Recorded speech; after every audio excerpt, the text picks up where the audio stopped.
evening, everybody. I'd like to call the Logan Municipal Council meeting for, no, not May 14th, June 18th to order. Sorry for the late start. Just got a couple of questions and conversations to have. This evening, we are opened by my friend Isaiah Jones, who is here to talk to us. Yep, come on up. How is everyone? Doing well, doing well. Well, thank you. My name is Isaiah. I'm one of the directors up at Utah State University, and I'm mainly here just to talk just briefly about Juneteenth, and also just inviting everyone for our celebrations tomorrow and throughout the week. So as many of you know, Juneteenth is a national holiday. Many of us at Utah State and so forth had Monday off, and it commemorates the complete enforcement of the 13th Amendment to the U.S. Constitution, which abolished slavery. So it's also known as Emancipation Day or Freedom Day. And it marks the day when the Emancipation Proclamation was enforced in Texas, ending slavery in the United States on June 19th, 1865.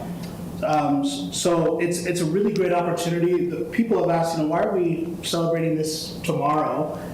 One, because it is June 19th, but also what's the kind of meaning? What's the purpose behind it, especially as we think about how connected and loving we all are today. I think it's a great opportunity when we're thinking about community, we're thinking about how to come together as a community. It's a great opportunity to come together and think about what is our personal and collective responsibility to each other. I believe Lincoln said this, but if I didn't, I'm being recorded. But don't quote me, but quote me. He basically said something like, we're not free until everybody is free. And I think it's a really awesome opportunity, especially with a week or so time, a week and some change, celebrating July the 4th as well. And so we really want to encourage folks to have an opportunity to help increase awareness on what the holiday is, that it's an opportunity to come together, celebrate together, but also even after the event to think about what is our shared responsibility to one another. In my case, it's on campus, off campus, but just thinking about that as we go forward, no matter what those differences are, thinking about our neighbor. One thing that I want to bring to your attention is that tomorrow we'll open up with a 5K in the morning that's at 8 a.m. So if you're running 5Ks at 8 a.m. We have our fun run to start, and I believe at 8:30 we'll do a more traditional run there over at the USU Athletic Fields. And then the real thing that we're really excited about to bring everyone together is from 5 to 9 at Bridger Park here in Logan. We're going to have our Juneteenth barbecue hosted by Five Star Barbecue. We shall also have pizza from Lucky Slice and a couple other places. We'll have vendors and games, but again, just an opportunity to bring us all together. Then this Thursday, the 20th, an opportunity to activate. We'll have an interactive workshop that explores the impact of African Americans on the American music landscape.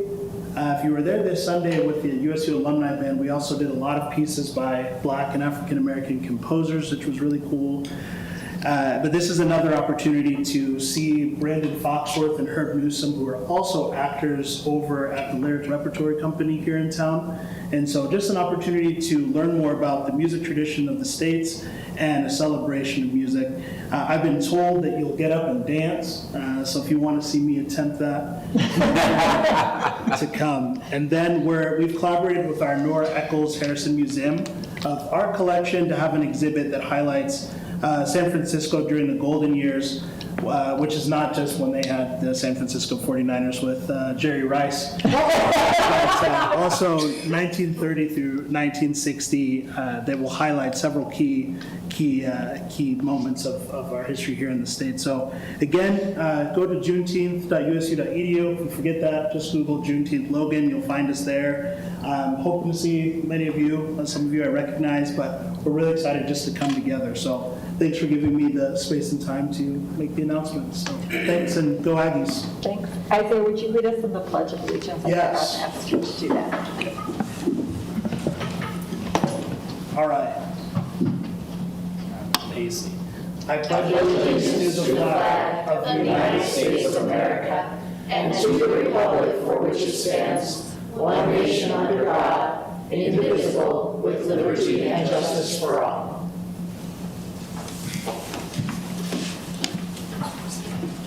So I learned my lesson last year, don't show up later, all the food's gone. For the party tomorrow. For the barbecue, yeah. So I hope people come. It's great. And Well, they're going to have vendors too, so you can always buy some. Isaiah, you said that it was called also Emancipation Day, but there was another name, and I didn't Yeah, catch. sometimes people say Freedom Day. Freedom Day, okay, thank you. Yes, sir. Thank you so much. All right, at this time, I will ask the council for a motion for acceptance of the minutes and approval of tonight's agenda.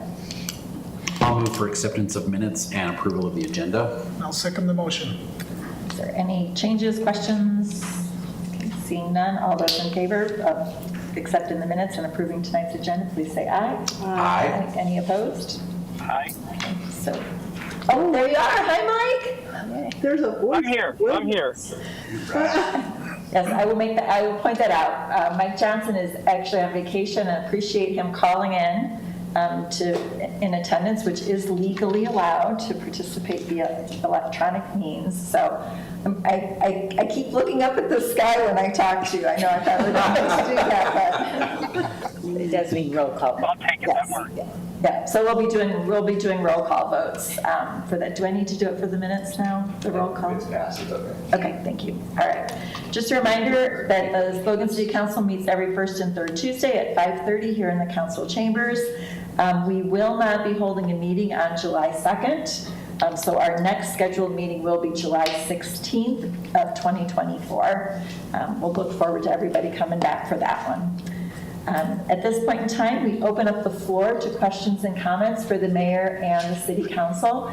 If you do have something you would like to raise, a question or an issue or a compliment, we welcome you to come up to the podium. Please state your name, where you reside, and please limit your comments to 3 minutes. We also always remind people to be respectful and encourage you to consider comments that are relevant to the business of the house, of our chambers.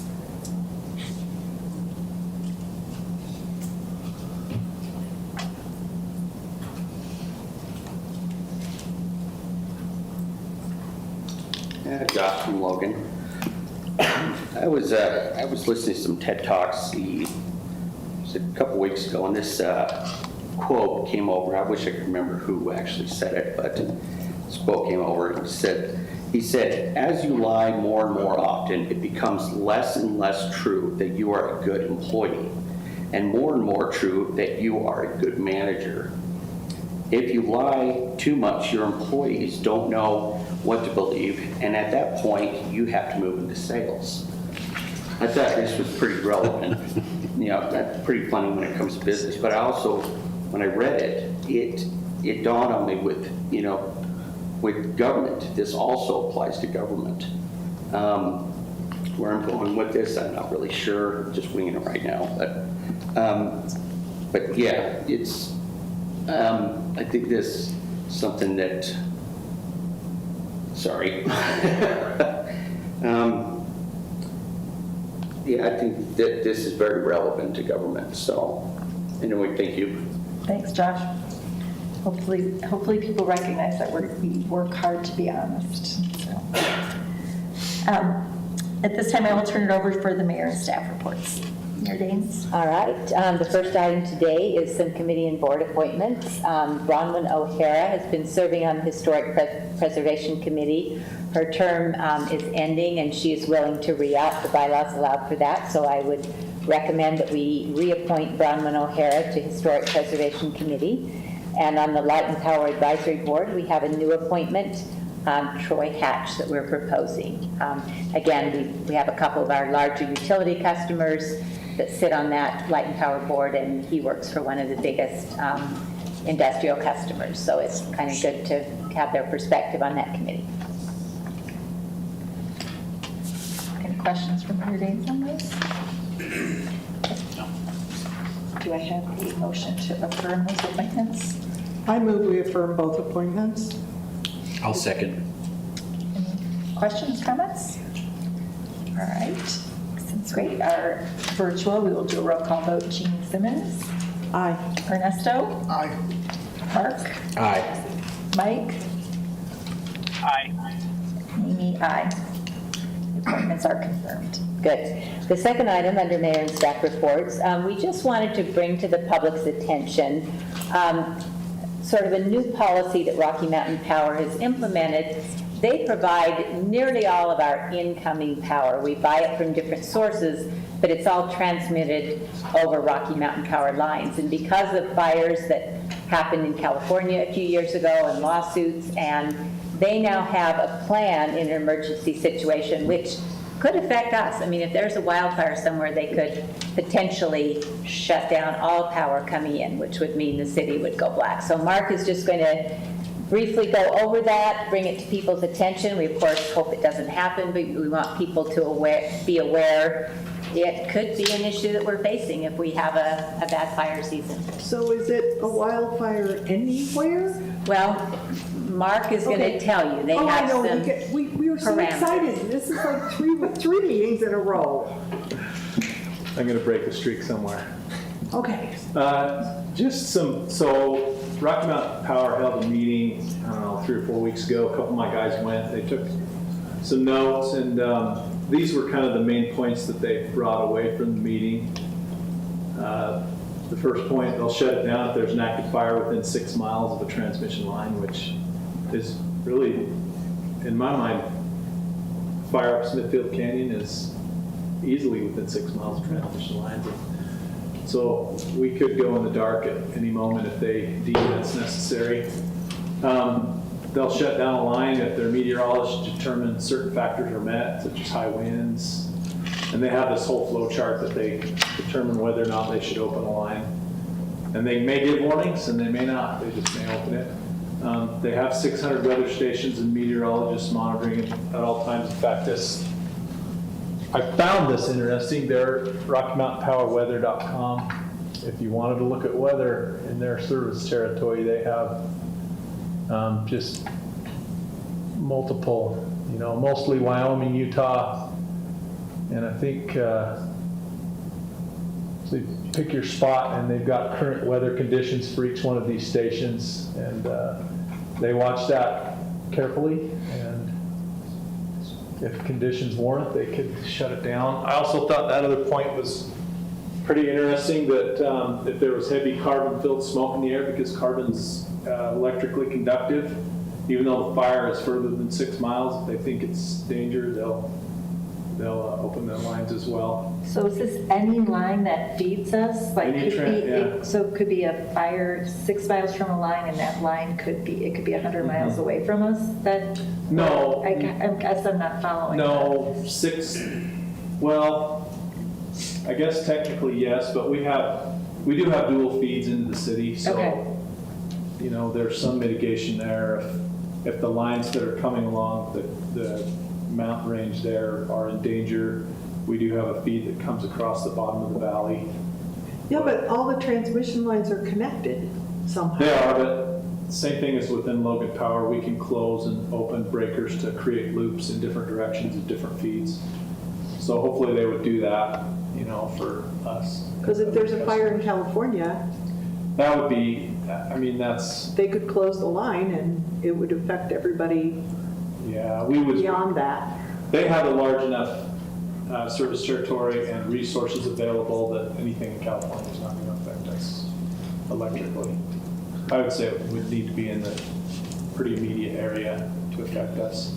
And they've said they'll try and give us notice and warning if something like this is coming, but again, sometimes that can't be predicted. So, yeah, there's also some good information that they've Yeah. sent out to us, which we'll be posting in some social media posts if people want a little more information. But In fact, a large part of this meeting was some social media postings that we could put our logo on. They kind of want us to pre-educate our customers that, hey, this could happen at any time. And they call it something that I can't remember now, PSPS. yeah, public safety Public safety power shut off. shutoffs.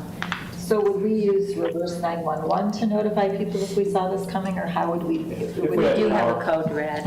Okay. How is that? We have power, we'll notify them. I And find this again, it interesting. says, I mean, it says the lines will be patrolled for being re-energized, Right. so, I mean, this could be, It could be a it while. could take a while, Yeah, it could be a while. so. So it'll be interesting to see how this plays out. One thing that happened last weekend that I thought was interesting is Spanish Fork substation of Rocky Mountain Power's had a transformer issue, and it shut down power to 20, 30,000 customers in the southern, in kind of Utah County area and as far north as Layton. And they called it a PSPS. And it took me a while to figure out what really happened. They were just saying it was a public safety power shutoff. And after a little bit of digging and Googling, I finally found that they had a transformer that exploded. So they could call it anything really, but just they want us to pre-educate our customers.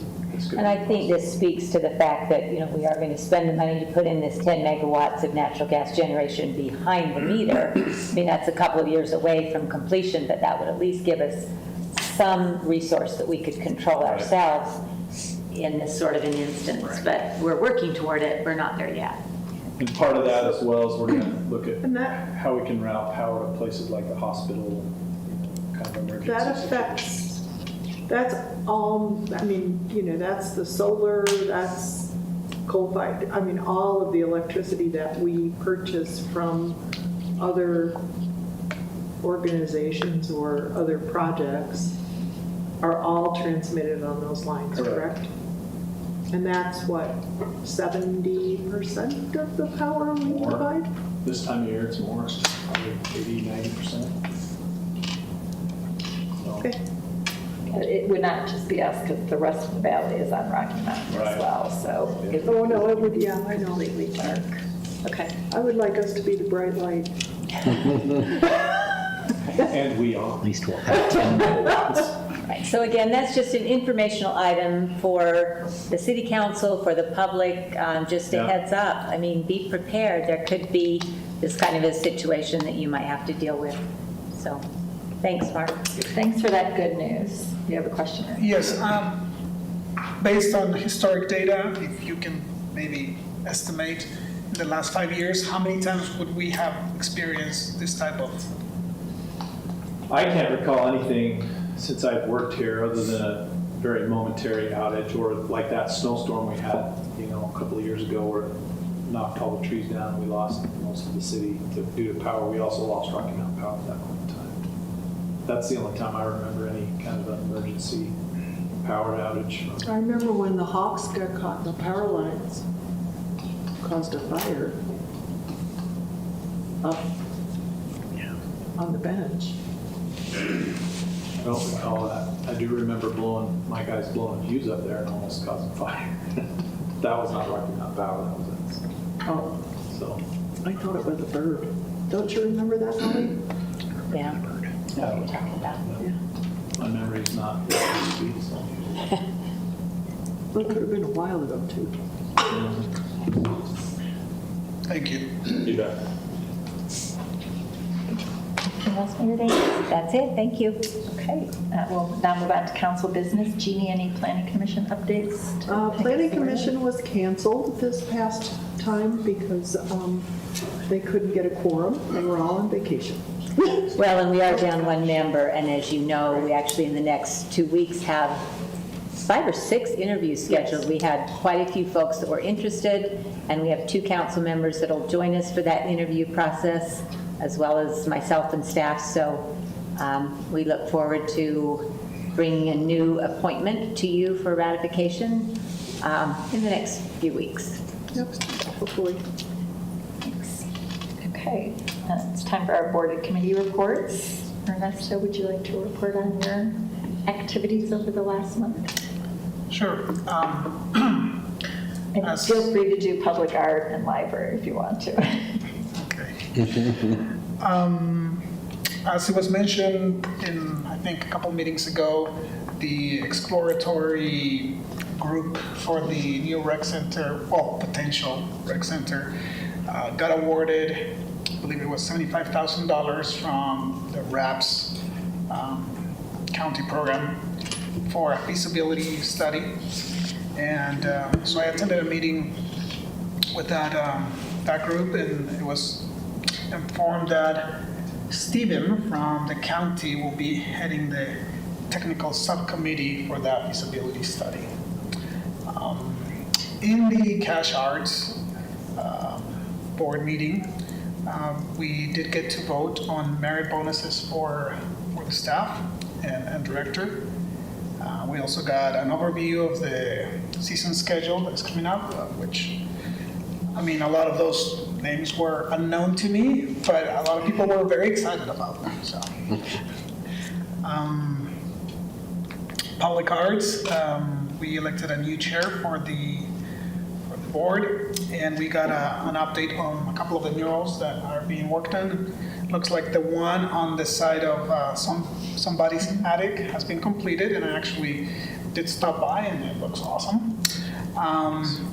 And there's another one that is not necessarily part of the projects that the Public Arts Committee gets regular updates on, but it's on the, how do I describe this? The back of that furniture store on 100. It's actually the building that has Bliss in it now, where the dress shop is moved in, the Needham building. And just if you're interested, we had a couple of questions about that, because art is actually considered freedom of speech, and that one, it is in the downtown historic district, but there are two ways that can be approved, either by just an administrative approval or, the full historic preservation. This met the criteria to be approved administratively. Again, one reason we have the Public Art Committee and we often offer matching funds for a mural is so we encourage people to come through that process so the committee can give guidance and direction, but that's actually not required as long as it's not advertising and goes in the signage category. Art is Mike. I don't think Mike's here, but again, we discussed this. So business owners do have quite a bit more leeway through freedom of speech to decorate their buildings as they choose. So it's on the back of the old movie theater? Yes. Yeah. So it's facing the parking lot. It's on the south side of what used to be the Fine Arts Gallery. That's transitioned to Bliss Dress Shop. It's being leased to them, and I understand it's still in process. I mean, there's some work on it, kind of a big floral design, so. It's pretty cool. Okay. But again, if people noticed. wonder why it didn't come through the art committee, unless you're wanting to seek a grant or from the city for matching grant, there is another. Well, there are requirements in the historic district that you can't paint original brick. Right, and this met that criteria. It had already been painted. It can't cover doors and windows. It can't cover historic features. Again, Mike and I he showed me how it met the criteria to be approved administratively, so. Okay. And there was no library board meeting yesterday, so Next week. that's it for my update. All right, thanks. So I also am on the public art in the library, so I will just ditto Ernesto, but I did talk to Aaron. We will be seeing a 2025 action plan for the public art plan coming to us in the next couple of months, so we'll keep you all appraised of that. From the perspective of Hillcrest neighborhood, the revised draft for the neighborhood plan is up on the community development page. If you're interested in seeing that, you can just go to loganutah.gov, go to community development as a department, and then go to the neighborhoods and go to Hillcrest if people would like to see that, and get in touch with Katie Lee Coven, who is the, what's her title? Neighborhood chair. If you have any input in that, or get in touch with Aaron in the community development office. The local homeless council does not meet in July. There was a meeting today with the Office of Homeless Services related to the state mitigation funds.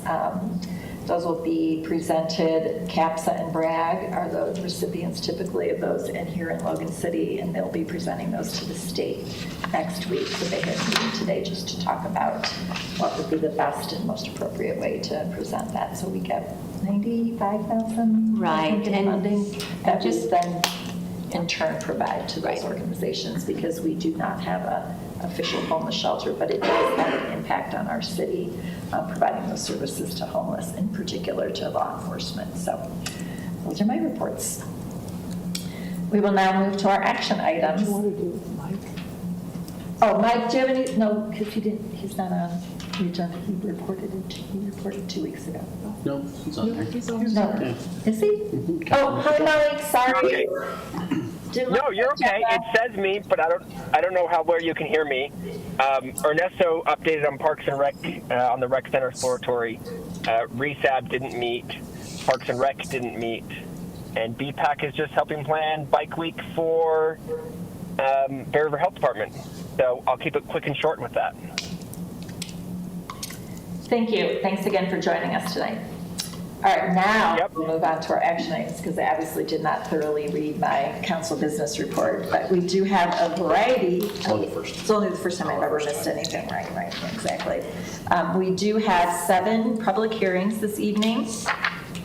Our first is a public hearing on a budget adjustment for 23-24. This is resolution 24-20. Rich, do you want to give us a quick update on that before we open the public hearing? Yes, this is the final requested adjustment to the 24 budget. Request to appropriate $2,581 for police overtime reimbursements, $165,000 for engineering fees associated with fiber projects in the city, $20,000 additional funds for part-time salaries coming from green fees, and a request to appropriate, these two are together, they're just in separate funds, but reimbursements for the fire department for fire training, $7,446 in the general fund, and $7,563 in the emergency medical services fund. Any questions for Rich before we open it up? All right, this is a public hearing. Anyone who would like to speak to resolution 24-20, please come to the podium, state your name and where you live, and please limit your comments to 3 minutes. Seeing no one, I'll bring it back to the council for action. I'll move approval of resolution 24-20. And I'll second it. Okay, any discussion? Seeing none, we'll vote. Jeannie? Aye. Ernesto? Aye. Mark? Aye. Mike? Aye. Amy? Aye. Resolution 24-20 passes. Our next public hearing is consideration of a proposed sale of real property owned by the city of Logan. Paul, do you want to walk us through this one, please? You bet.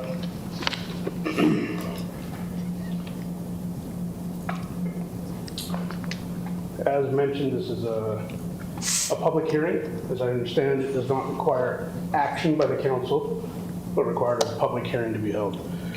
This is for sale of parcel 19-030-0319, otherwise known as 200 West, from 2300 North to 2400 North. To orient you, this is the very northern part of Logan City.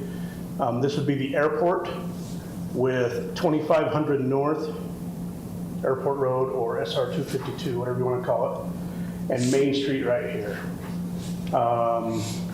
This was the old Hamilton's restaurant, currently Visionary Homes offices. Back behind that, this is the parcel to give you the vicinity. The green line is the Logan City boundary. Logan City purchased this property in 2004 for the future 200 West right-of-way. We needed to purchase it for some water line work we were doing, and so we purchased the right-of-way at that time because it was available. And have held on to it since then.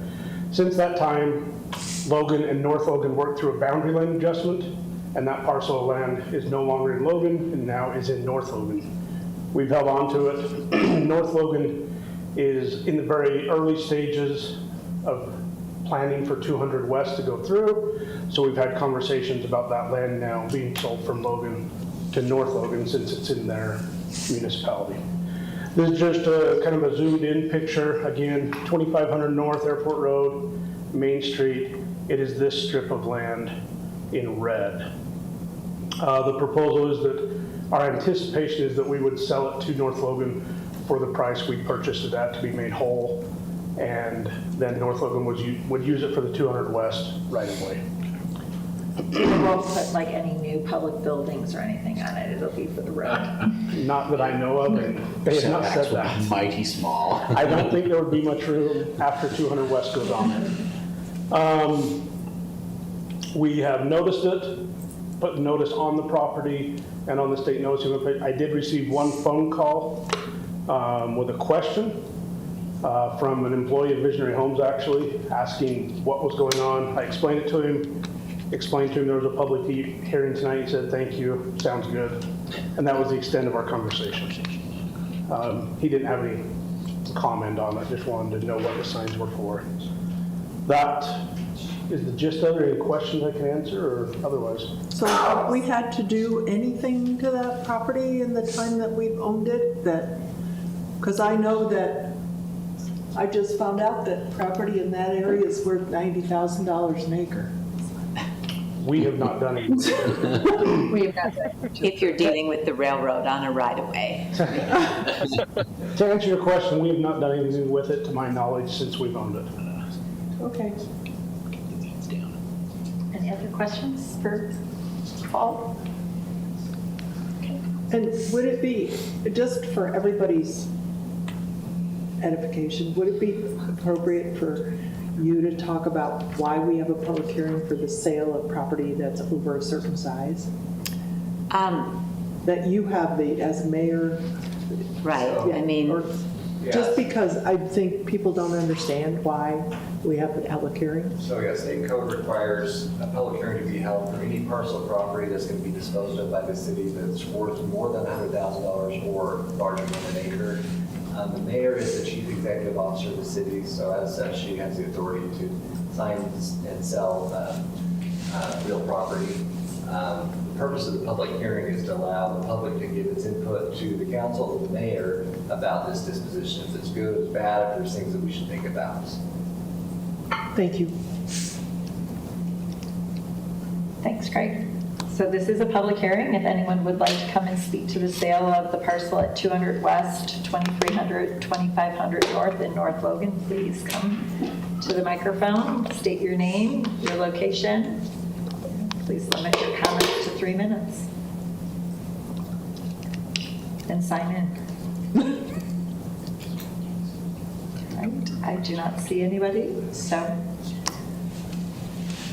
No action. No action, so I will close the public hearing on it. Thank you, Paul. Thank you. Our next public hearing is on Resolution 24-19. This is consideration of a proposed resolution approving member contributions to the Utah Retirement System's contributory retirement plan for our upcoming budget year. Rich, would you like to share anything with us about that? Sure, this is the first of several public hearings along with the 2025 budget. This is fairly routine. We're required to do it each year. It simply states that we pick up the member contributions for Tier 1 as we have historically, but we do not pick those up for the Tier 2 going forward. Could you be specific for the public on what the difference between a Tier 1 and a Tier 2 employee is? Simply the time frame when they became an employee of the city. I think it was 2014, 2013, 2012. Way back when. You were just a teenager back then. When you were still in diapers? I was happy back then. They're happy now. But it was, retirement systems were strapped for cash. And so in order to reduce the price, they reduced some of the benefits, stretched them out over longer periods of time. And so it changed the benefits associated with those employees. Those employees that want to enhance their benefit are able to contribute toward their retirement. We pick it up on Tier 1 because that was the historical practice. We do not on Tier 2 because that's the whole purpose, to reduce the cost. Thank you. This is a public hearing. If anyone would like to speak to Resolution 24-19, please come to the microphone, state your name and your location, and make sure you sign it. Keep your comments to 3 minutes. Seeing no one, I will bring this back to the council for action. I move we approve Resolution 24-19. Second. Any questions, comments?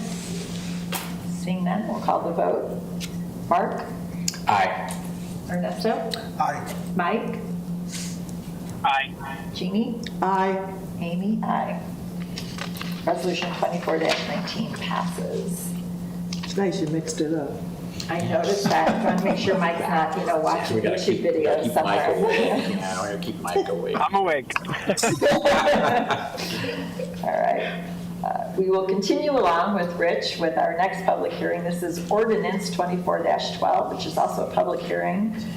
Consideration of an ordinance adopting the salary schedule for Logan elected and executive municipal officers. This is new this year. This is based on a state legislative bill that was passed, making sure that the public understood what salaries were for different levels of employees throughout the state. So this is not unique to the city of Logan. So do you want to walk us through this one, Rich?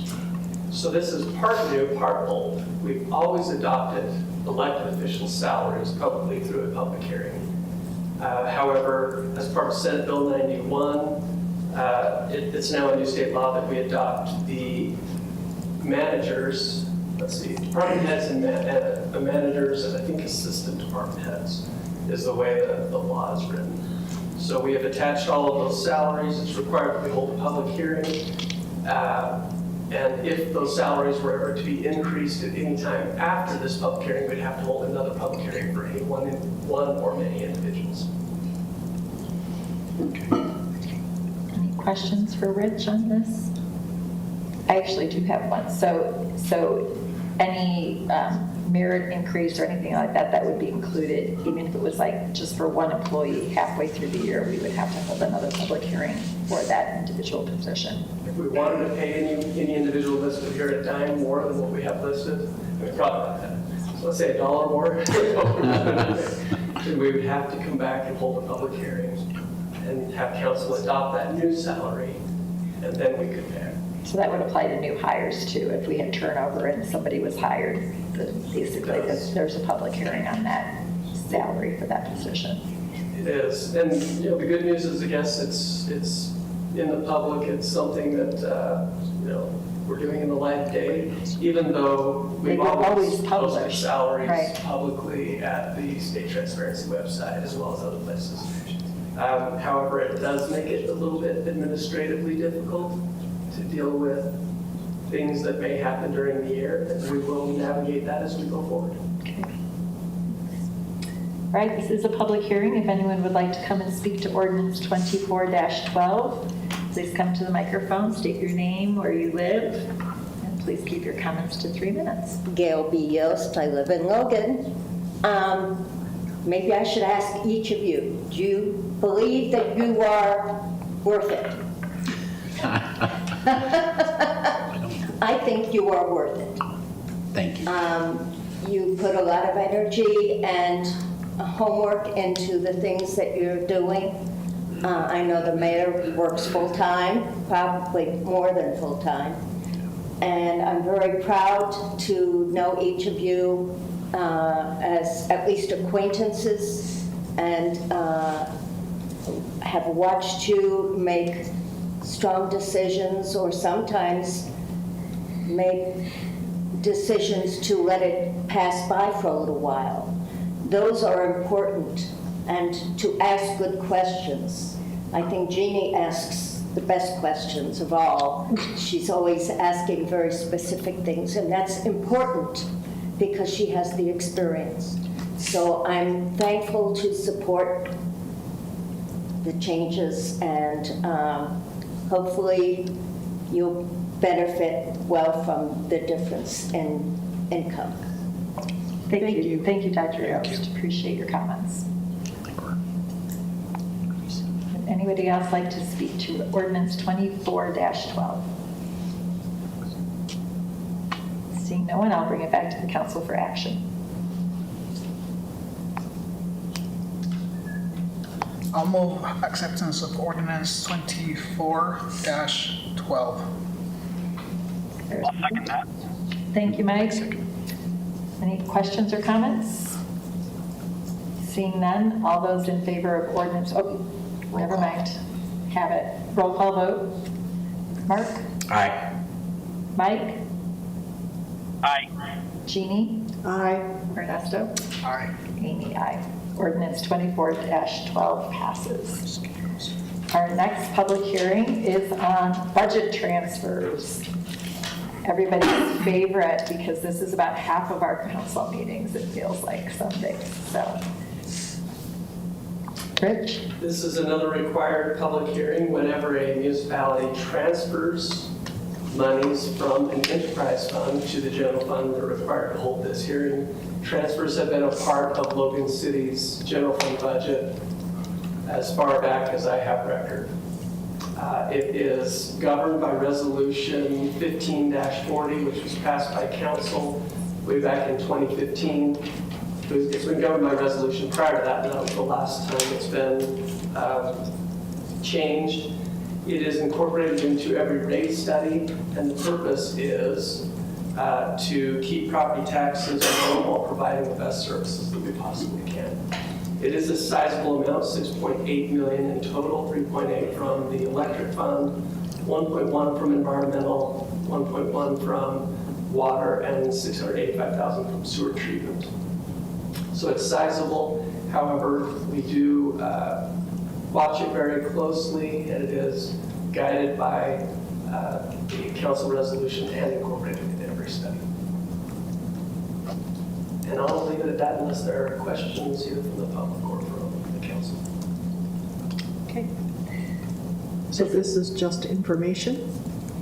We're just required to hold the public hearing. Okay. So, it is worth noting, we have sent this out to every customer, either electronically where they pay their bill or in a hard copy for those customers that receive a hard copy.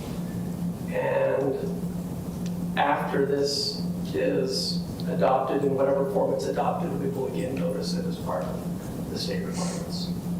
Did you receive any comments back based on that mailing? None this year. I usually receive a couple, but I haven't received any this year. All right, this is a public hearing. If anyone would like to speak to the practice of budget transfers, please come to the microphone, state your name, where you live.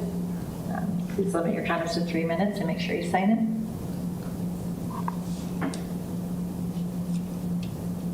I do not see anybody, so I will close the public hearing. We have fulfilled our requirement. Our sixth public hearing is on Resolution 24-21. This is consideration of a proposed resolution to tentatively approve the certified property tax rate. I'm going to make sure I do the zeros right. 0.000965 for calendar year 2024 and fiscal year 2024-2025. Rich, you want to walk us through this one?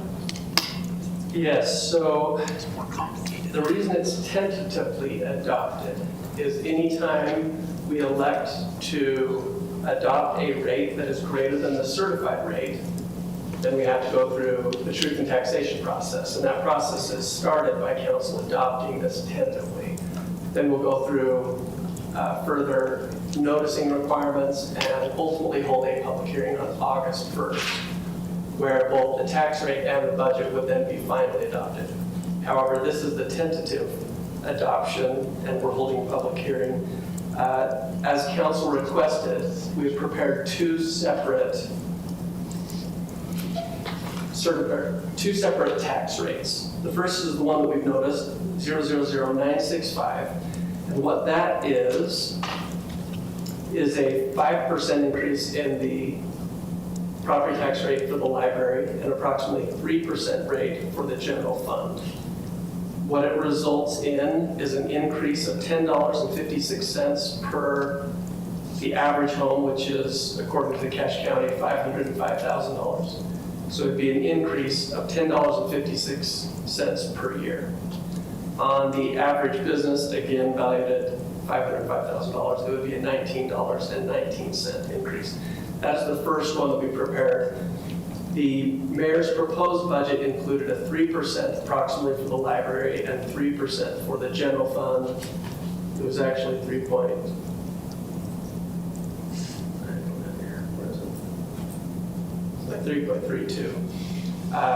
If we were to change this and adopt the, it's 3.35%. I'm sorry, I apologize.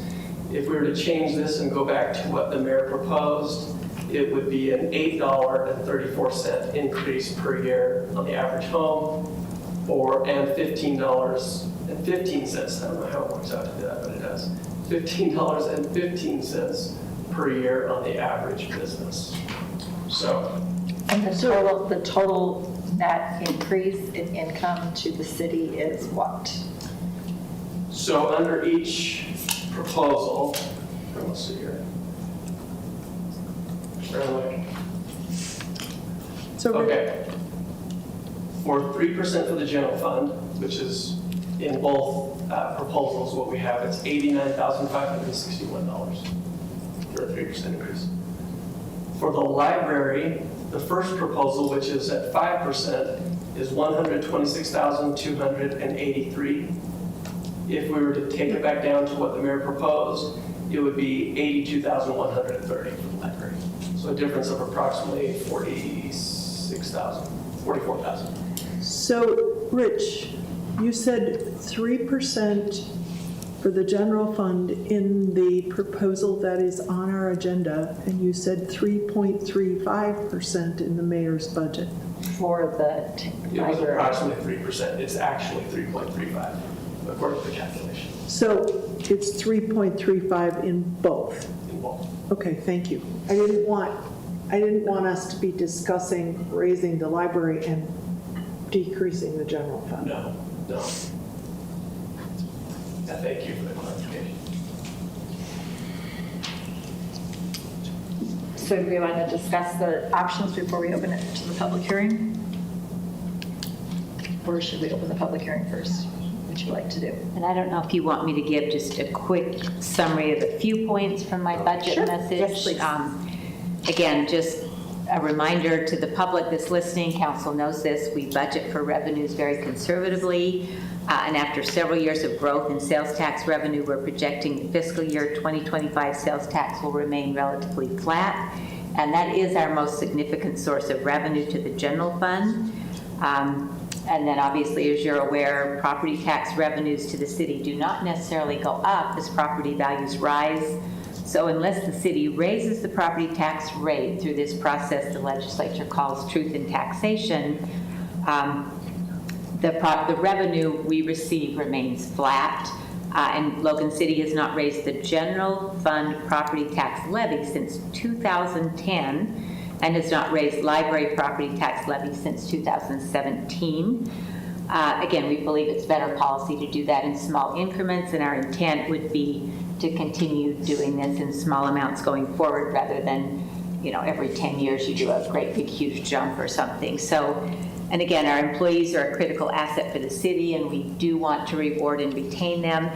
And though amounts may vary, we've budgeted for 3% pay for performance increases. And one item that's had a huge impact on our budget and our ability to give adequate raises is the cost of health care.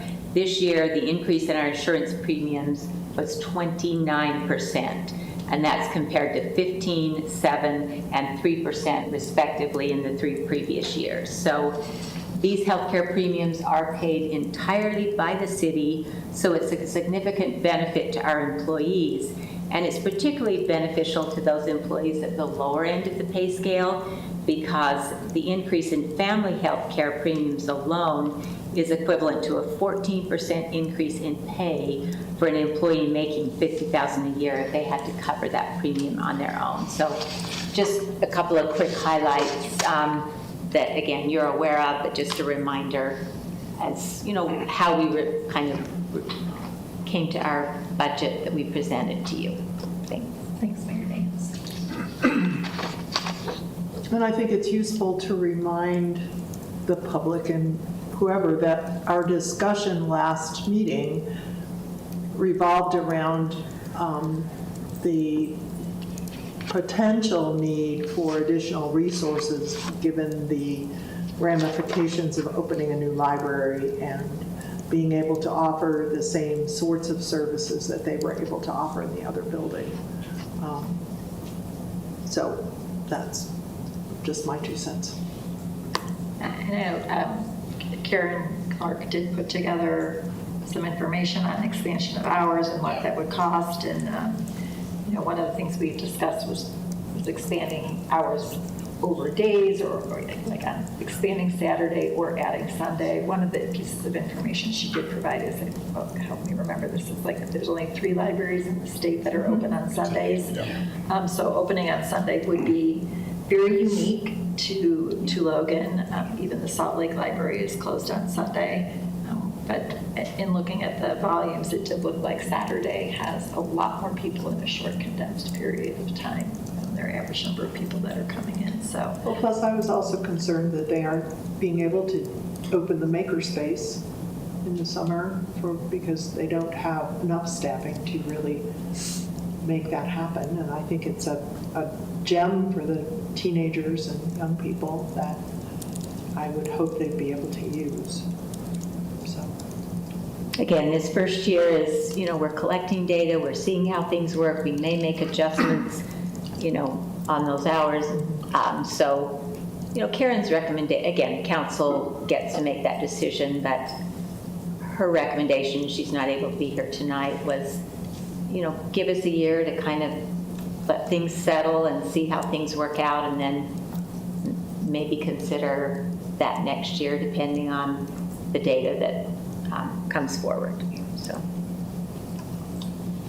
And then just a reminder, this will dictate what we take forward up to August 1st. It doesn't really, we don't adopt anything today. right, but Official. it's a recommendation. Tentatively. Yeah, it's a recommendation.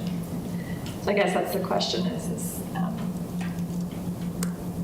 the council feel that it's important to provide that additional funding to expand library services, or do we wait? I mean, I brought it up originally because it just felt like if we're doing the library this year, I don't know that we're going to do it again next year, but we might find that we actually need even more additional funding. So I was very passionate about it. I'm a little bit neutral right now at this point in time, given Karen's recommendation. But yeah, then when I looked at the numbers on Saturday and thought, when I looked at what the numbers would be to just even add additional staffing, those extra 3 hours on Saturday, this is about what it would cost. So one other thing that she's looking at, their attendance from 7 to 9 p.m. on weekdays tends to be lower, and so do you then adjust there and add Saturdays, which again, people have. One of the things that we built this building for was for it to be a community resource. And if you close it from 7 to 9, you eliminate that meeting room space. That meeting room space from people being able to utilize it. And so I don't know whether we're robbing Peter to pay Paul, so to speak, in that regard. And again, do you look at something like, well, from a certain time, only your first floor is open, or, again, this first year will just be a little bit of how could we, how do we best meet the needs, and then at that time maybe come back with recommendations on this is what we'd like to do. So.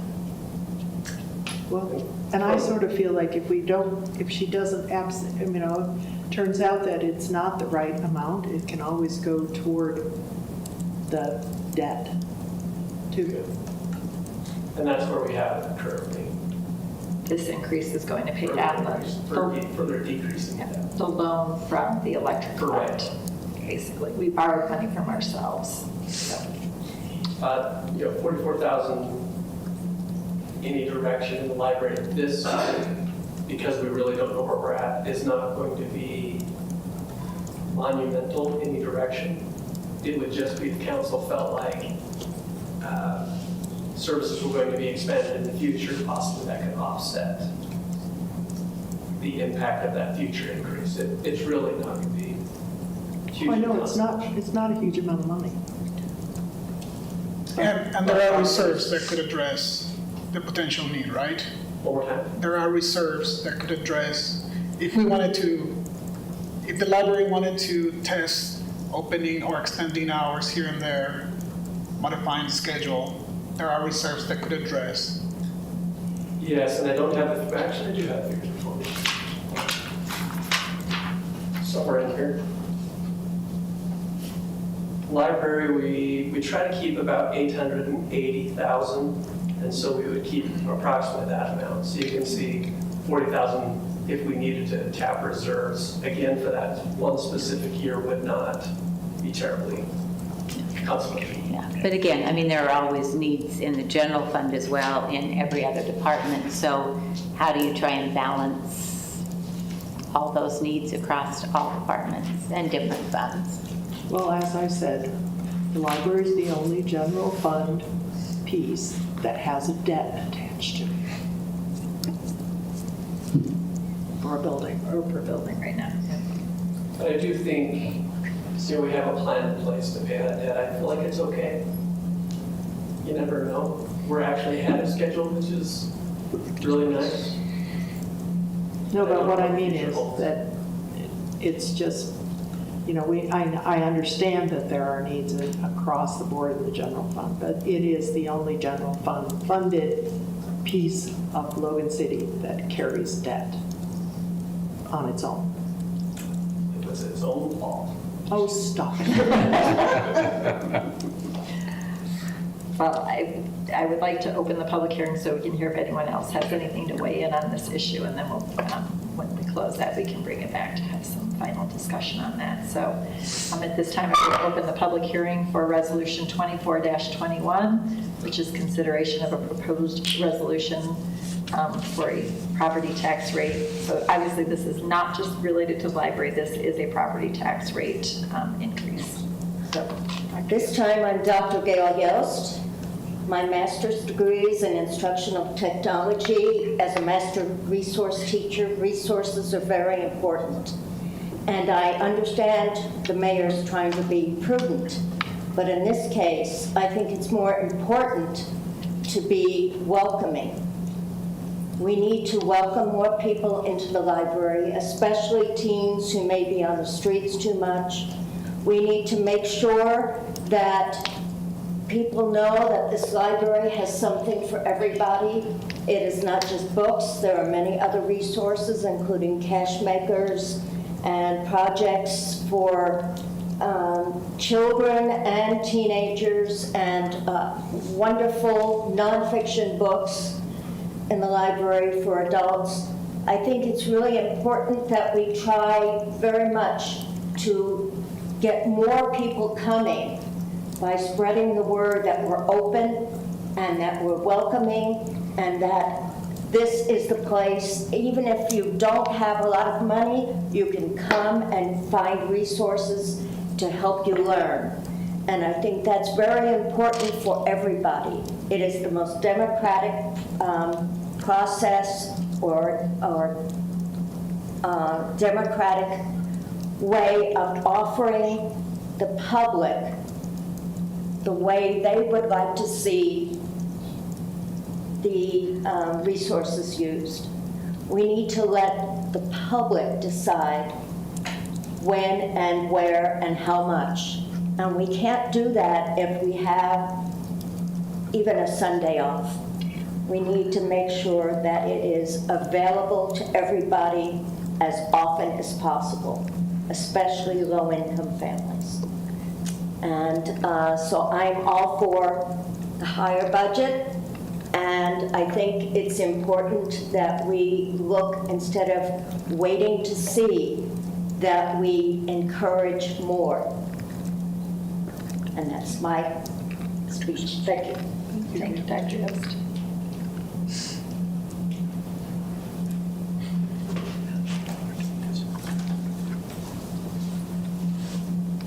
Josh Mahler from Logan. I wasn't going to say anything about this until I was privy to a conversation earlier today about a landlord actually talked about increasing the rent with property taxes going up.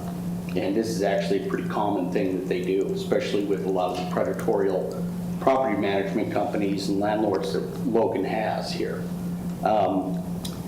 Every time you increase property taxes, landlords put that back onto renters. Now, I'm just assuming that this includes homeowner occupancy and, rental properties, because it's, so when you do increase this, I want you to realize that it will be renters that will be paying a lot of this, because these property management companies, they don't care. As soon as they see an excuse to raise people's rents, and it could be just $20 a year that the property goes up, they will go after a renter for $50 extra a month. That's just the way they are. So I want you to consider that, and maybe consider that people in this city, or in this county actually, some renters' rights and maybe some contract law giving people some protection against things like this. Thank you. Thanks, Josh.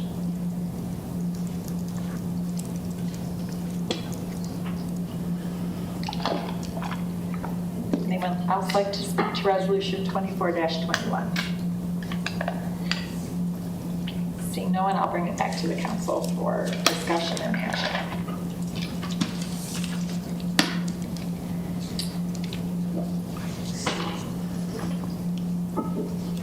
I was a little surprised to see the higher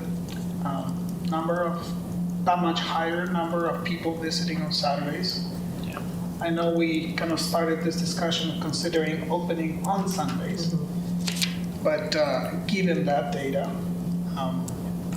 I would be open to continue a discussion on recommending extending the hours on Saturday or modifying the schedule of the rest of the week to accommodate for that type of change. I don't know that that necessarily means that we need to go with the higher proposed or on the table rate, if we have other ways of addressing that.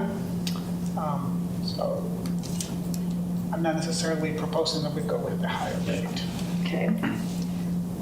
So tell us about the truth in taxation bridge. When we go through that process, we can adjust at that point. No, whatever we approve tonight is what we will present in August. That's correct. We can still make changes in August, but it gets more difficult as we move forward. Okay. But what we propose is what will be advertised. I think the county sends a notice to every property owner. They get a property tax bill that says, okay, these are the increases and here's what they'll look like. We do 2 ads in the paper trying to notify people of what we're doing, and we'll see who shows up. So after tonight's meeting, I do have to finalize with the county what our proposal is. What I haven't worked out in my mind is if we want to decrease that or change it in the future. I don't know how I get that data back, so it could be clunky and difficult, but we'll work through that. So I would just suggest whatever you're most inclined to do, please do it. Yeah. Tonight. And I don't want to minimize, we're talking $8.34 and $10.56 per household. $2 difference, yeah. Right, but it is an increase, and, I want to be mindful of that, because the burdens for taxes fall definitely on people who at the lower income level here in our community. I would certainly hope that a landlord would not raise their rent because there's $10 more a year or $2 more a year, but unfortunately we can't always control what people do.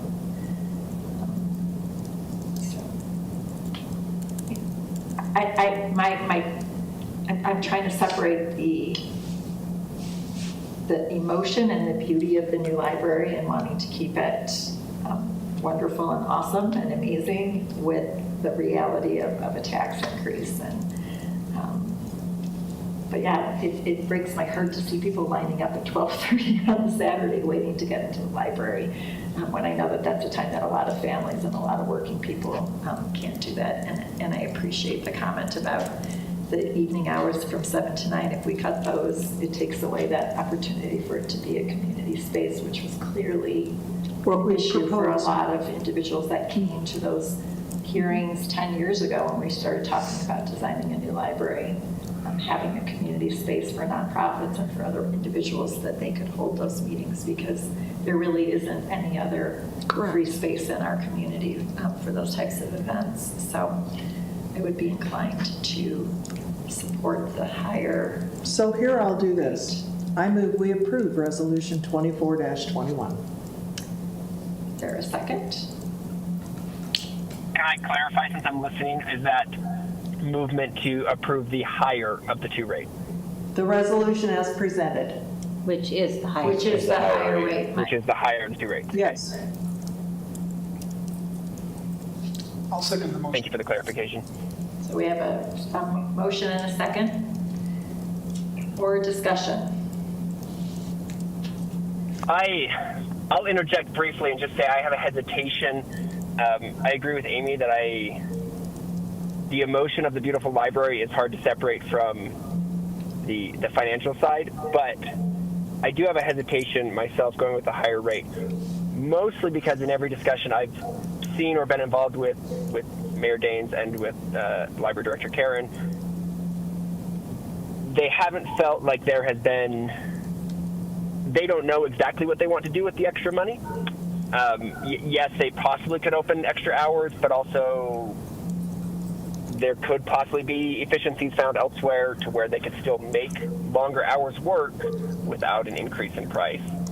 And we've had the library open 3 months, and I just worry that we're jumping the gun on raising rates this early when we don't know exactly what it'll look like, 6 months from now. I have a big hesitation with doing that. I think it's so fresh and new that we don't know where we can save money, and I think that there might be the possibility to be able to do both. And if there's not, we do have the reserves.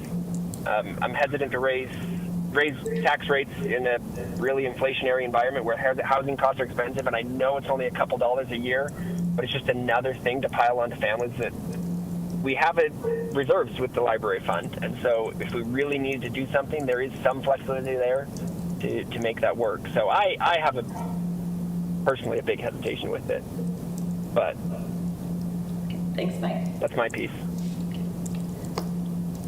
I appreciate your comments. I think what I've seen though over the last few years is it's pretty rare that we have any department come back to us mid-year and say we'd like to add a position. So I think to me it feels like this is the time and the opportunity to provide that funding. If in 6 months it's otherwise we're looking at nothing until next July. So that's why to me it feels like this is the time. This is the time to have the conversation. Yeah, and I agree that it is the time to have a conversation. I feel like we don't have enough data yet, and Karen isn't asking for it, and it doesn't look like she knows exactly what she would do with the extra funds and how she would make them work. And if she needed them, once again, she does have reserves, but I don't know. That's just my thought. So are you saying then that if in 6 months you would be willing to tap into reserves to add a position to a specific department budget? Because that's what we're really talking about. And again, that to me is like, that's not something I've ever seen us do. I would. So I feel like if we. In terms of setting precedent, I probably would be more willing to do that than to start raising property taxes for things that we don't know exactly what they're going for. That feels personally to me like a scary step to take off the ledge of, we're raising property taxes on every resident, and we don't know exactly what the library is going to do with it, right? Like maybe they'll pay down debt, or maybe they'll get a new position, or maybe they'll open Saturday or Sunday. But I worry that if Karen came to me and said, hey, we want this, and Mayor Daines came and said, we want this and we need this fund to open Saturday morning or open Sunday, I'm totally open to that discussion. But right now, it's some of us, and I agree with the sentiment, want to raise taxes so the library can be better funded. But to me, that's a scarier precedent to set than to dip into reserves to fund a position if we needed to for a few months. See, I would argue the opposite. Because then sorry, keep going. I was saying, I think we open the door then to multiple departments mid-year saying, well, now this has happened. You know, you did this for the library, you added a position mid-year.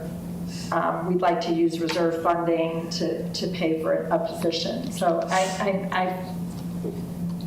I'm more interested to have that be the new precedent than to take an specific, like the library. They're both kind of precedents to set, yeah. Specific ability to raise these additional funds. They're a unique beast.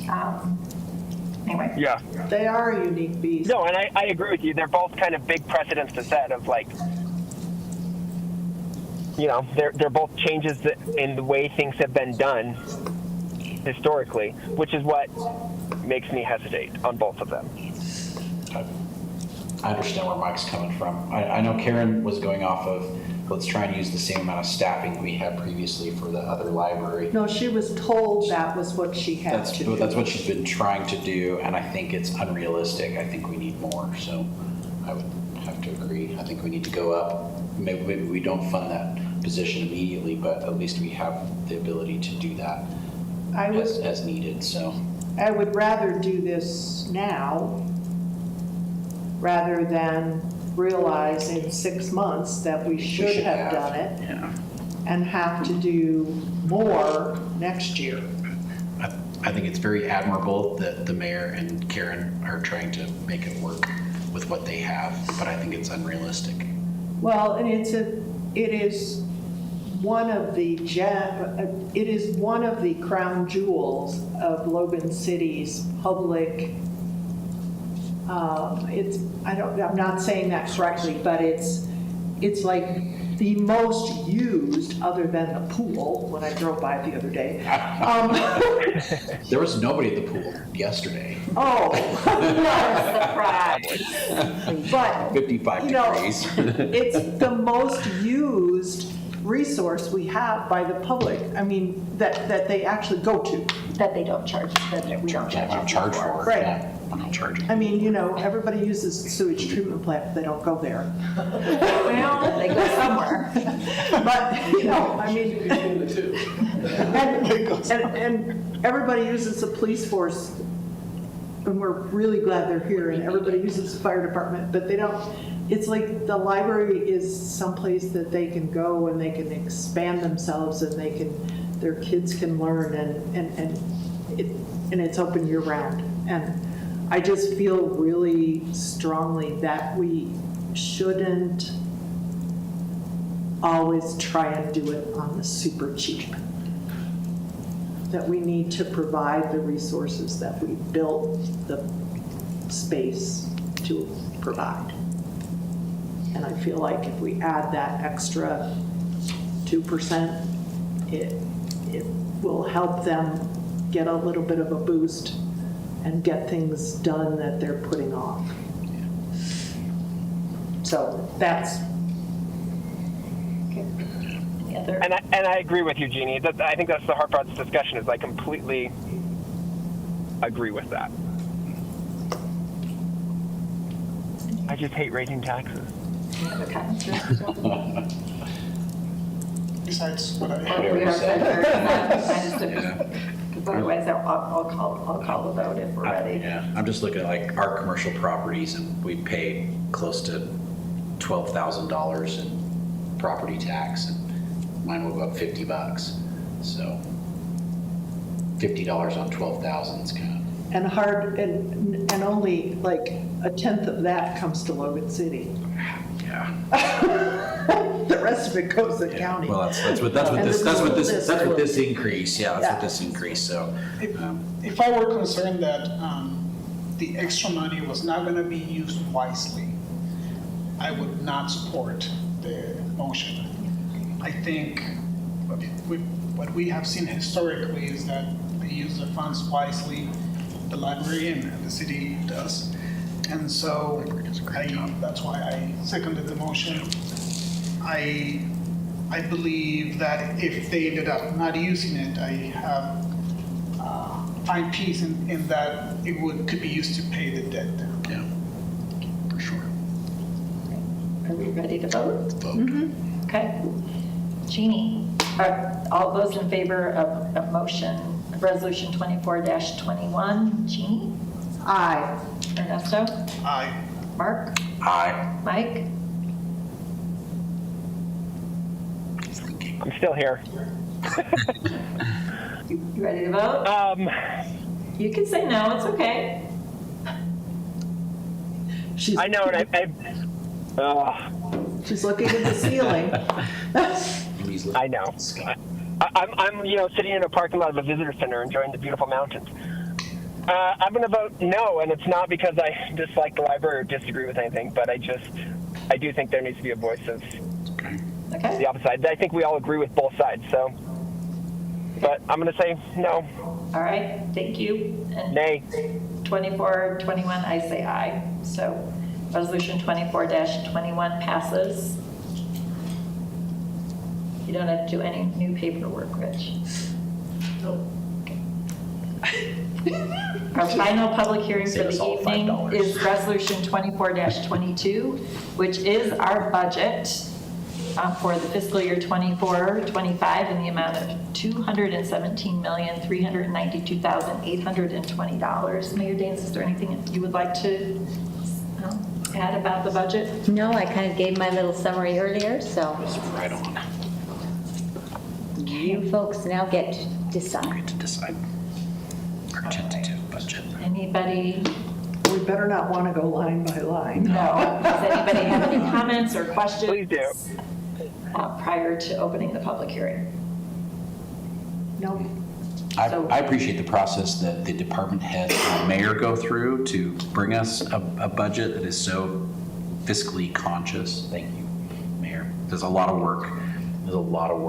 And I think your department heads do a really great job to try and utilize the funds that they have, and realizing that our sales tax will be flat probably this year. I appreciate your conservative efforts to keep the budget as close to where we think it's going to be as possible. So thank you. You're here. Ditto. Ditto, ditto. Good teamwork, again, great teamwork. You can't do it by yourself. Oh, no, most definitely. I know Rich will try, but I know you can't do it by yourself. And thank goodness we don't have to do it as, as detailed. I mean, they spend months working on it, and it's. So just a reminder, this includes an overall 3% employee raise and 100% coverage for insurance premiums, which I think is a really important thing to point out. Great benefit It for is our a good- employees, yeah, amazing benefit. It truly is. It truly is. And I know we all wish that we could pay people, fantastic people doing a fantastic job more, but we do have fiscal constraints, so. All right, this is a public hearing, so if anyone would like to come and speak to resolution 24-22, please come to the podium, state your name, your location. Please keep your comments to 3 minutes and make sure that you sign in as well.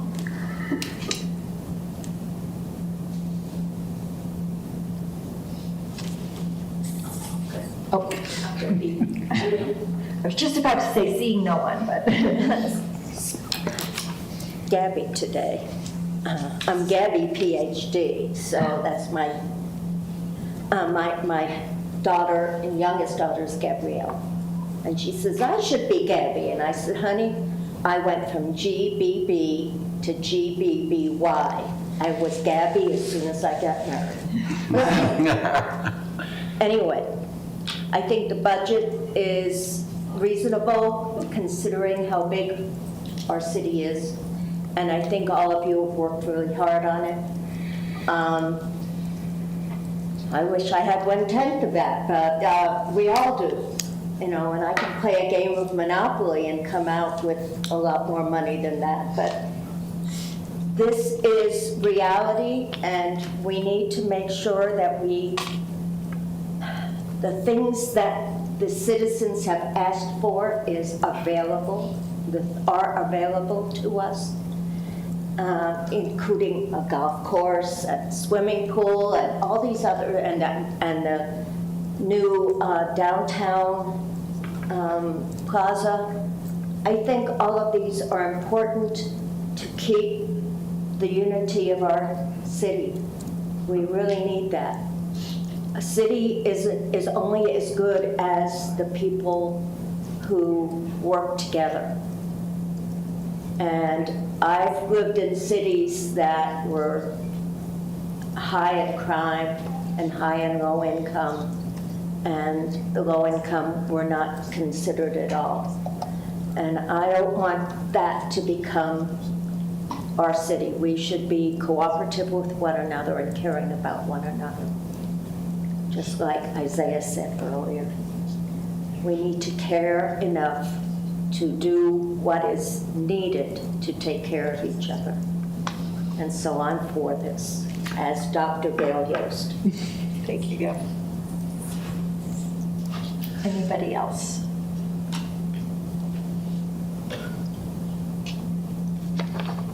No one wants to correct Rich on page 42, line 74. Perfectly fine, sure. All right, seeing nobody else, I'll bring it back to the council for action. I'll move we approve resolution 24-22. I'll second. Is there any further discussion? Anything from you, Mike? Nope, just to echo the comments of thank you to all the hard work from department heads and Rich and the mayor, and it's a lot of work. Being the new guy, I'm realizing how much work actually goes into all of this, so I appreciate what they've all done and continue to do. All right, we ready to vote then? Let's do it. Okay. On resolution 24-22, Mark? Aye. Ernesto? Aye. Jeannie? Aye. Mike? Aye. And Amy, aye. So resolution 24-22 passes. We have a budget for fiscal year 24-25. Tentative budget pending August 1st hearing. Yes. Thank you for your hard work on this, Rich. I know the burden of this falls on the finance department to a large extent, so thank you for being a cheerleader for all of our department heads. Okay. He's such a cheerleader. So tonight we have no workshop items. Are there any other considerations? None? Okay, so we will adjourn tonight's Logan Municipal Council meeting. Thank you to everyone for being here for that. And now we will call to order the meeting of the Logan Redevelopment Agency. The only action item on our calendar for this night is the adoption of resolution 24-23 RDA. This is the final RDA budget for the fiscal year 24-25. Would you like to come on up? Or Rich, are you talking about this? Or Kirk, are you weighing in on this tonight? He came, we better make him He speak. came, we got to Make her. Oh, we didn't. Now at least people that are watching on TV will realize that you really were here. I don't have a whole lot to say. I mean, we presented the budget at the budget hearing. I'm happy to field any questions. One thing that I will say just in summary, I mean, you can see the budget from last year to this year is significantly less. That characterizes really the financial status of the RDA. While we're not cash rich, though, we're in good shape. The RDA is in good shape. We have a lot invested in some real assets that some of those we expect to sell in the near future.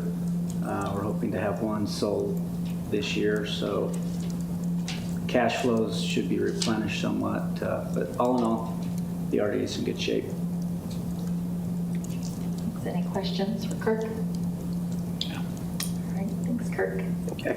Okay, this is a public hearing, so anyone who would like to speak to Resolution 24-23 RDA, which is the final redevelopment agency budget for this coming fiscal year, please come to the podium, state your name, your location, and Limit your comments to 3 minutes, and please make sure that you've signed it. Seeing no one, I will bring it back to the Logan Redevelopment Agency for action. I'll move we approve resolution 24-23 RDA. I'll second the motion. Thank you, Ernesto.